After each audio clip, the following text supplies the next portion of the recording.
బంగ్లాదేశ్లో హిందువులపై జరుగుతున్న దాడులను ఖండిస్తూ అంబేద్కర్ కోనసీమ జిల్లా ముమ్మిడివరంలో నిరసన కార్యక్రమం నిర్వహించారు.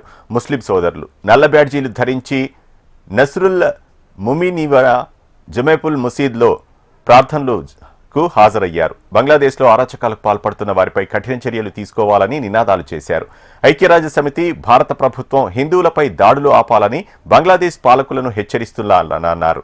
మనుషులంతా ఒక్కటేనని, సోదరభావంతో శాంతియుతంగా జీవించాలని ఖురాన్ చెబుతున్న సూత్రాన్ని అరాచకవాదులు గుర్తించాలని అన్నారు మస్జిద్ కమిటీ అధ్యక్షులు ఎంజీ గౌస్ బాషా.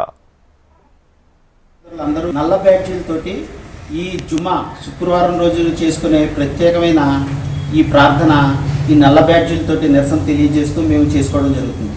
దీనికి కారణం ఏమిటి అంటే బంగ్లాదేశ్లో అక్కడ మైనార్టీగా ఉన్న హిందువుల మీద అక్కడ ముస్లింలు దాడి చేయడం అన్నది శోచనీయం.